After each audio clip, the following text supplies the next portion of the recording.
Hi, my name is Sunny Lang, and this is my 6th language journal for second language acquisition with Professor Leslie Grant. Our 3, as usual, big questions are: what did you learn, how did you feel, and how will you practice?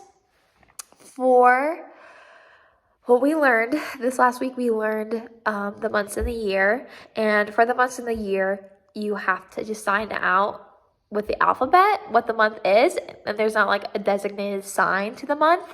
And that was really interesting because I had to rely on my foundation of the alphabet to push me forward with the new content, and some of the letters within the alphabet I don't have the best grasp onto still. Like, I use obviously letters in my name quite a bit because I can spell my name pretty easily, but like letters like F I haven't been using a lot, so I forgot when we were spelling out February. I didn't know what the sign was for F.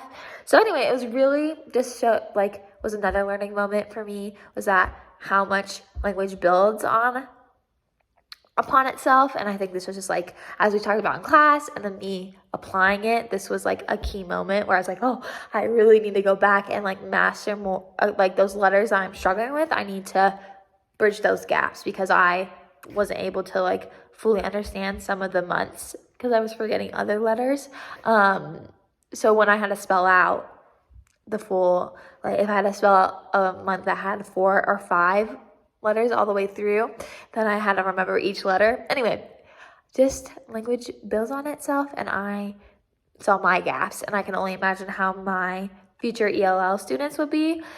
And so they probably have strengths in some areas and gaps in others, and just like piecing that together is like a puzzle when it comes to language. So that was a fun learning experience for me. How did I feel? I felt a lot more confident because I was able to identify within myself what I was understanding. So then I was able to go back, or like in the moment, like quickly check what an F was, and then like practice with what, like those letters I was still struggling with, like T and F. I was really having a hard time. So I kept going back, and also J. And I know J is emotion, but those are just the big ones I was not using a lot. And I kept re-practicing, and especially in the moment I was watching Mia go over it over.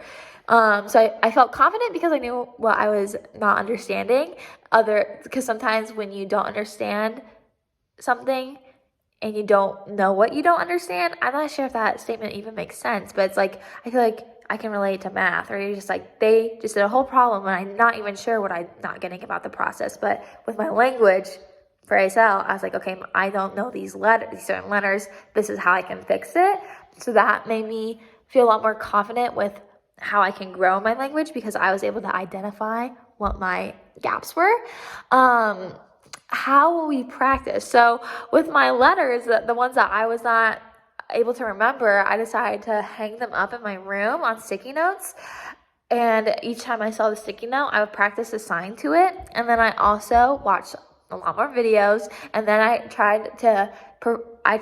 got my parents, and I gave them a cheat sheet of what the signs were for the letters, and then I had them ask me to spell out, like give me months, and I would try to sign it. So that is how I practiced this time, a little bit different. And I got my family involved, but it was very fun, have them participate and just test my knowledge, but also like, I know I'm not good with F or J, so I was like, okay, those are the ones I need to keep working on, and then those areas, and then a lot of just filling in my gaps. So that was really interesting. And then I also have been trying to look at more of the handouts provided for us by our instructor. So that is how I will continue to practice. I'm really excited because I think this upcoming lesson, Language Journal 7, is holidays, and that's really exciting. And then expressions, I know, is our last one. I'm really excited for expressions because I think, like, I know a lot of Spanish. Like, I took Spanish for almost 4 years, and I haven't been practicing, so I have like a 2 to 3 year gap within the language, but I still remember a lot of expressions like ay Dios mío or eso chiste. So I'm excited to see what expressions I will learn with ASL. I know those will stick with me because a lot of things in Spanish have stuck that I really liked expressional wise. I think that's what the expressions would be, or I don't know. We'll see. Those are what I remember. So yeah, that was my language journal.